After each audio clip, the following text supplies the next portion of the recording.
Hello, good day and welcome back to my channel. My name is Kemlara and I'm an orthopedic surgeon, and this channel provides you with information so that you can take the best decision for the health of your bones and joints.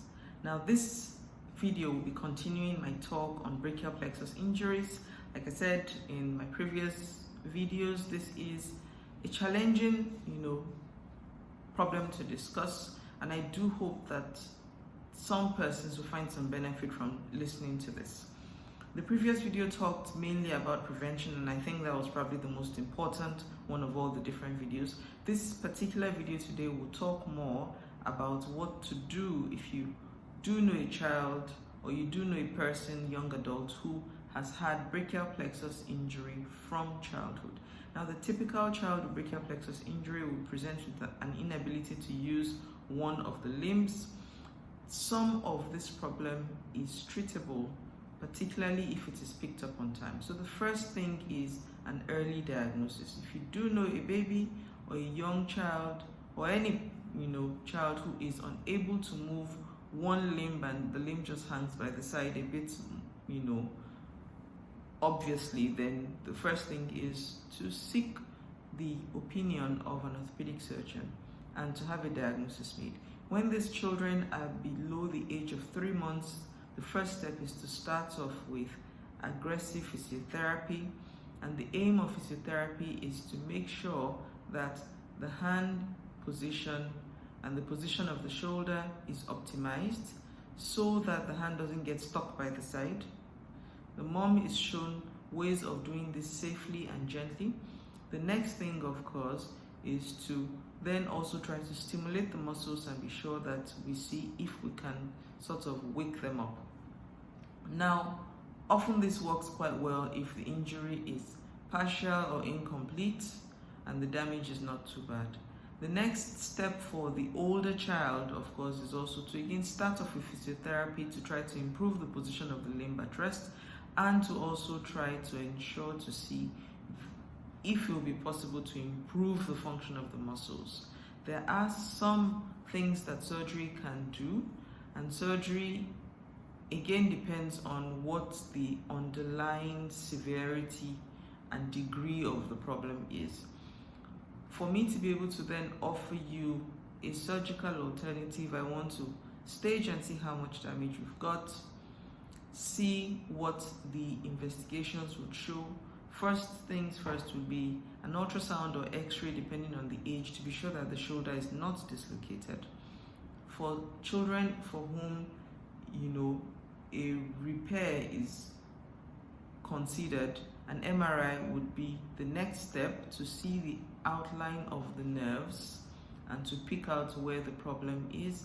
For children who come outside of the time span for you to consider a repair, the next step would be to see what an operation can offer in terms of improving function. Improving function generally requires that the limb be repositioned in a way that helps it to function better. So you want to have a hand that's facing inward rather than facing upward, and this can be achieved by derotating the hand surgically at different levels as required for that particular child. You also could find some benefit from a tendon transfer for this. You also want to see that the elbow movement is as well as possible. So sometimes with a fixed elbow, a careful attempt at lengthening may be considered depending on how strong that particular upper limb is. You would say that there isn't a whole lot surgically that can be done. That is in many ways correct, because the most important person in the team for managing a brachial plexus injury is actually the physiotherapist. And it is to the physiotherapist that we return to be able to try to see how we can improve muscle function, see how we can maximize joint function, see how we can prevent the problems that result with the joints from just keeping them in one spot, that's stiffness. And often sometimes we do take the help of the orthotics department to be able to get splints made so that we can help to position the joints in a way that prevents them from getting stiff. Like I said, if you do know any person who's got a brachial plexus injury, the first step is to assess them properly and to then see what they require to improve function based on what their lifestyle is, the age, and so forth.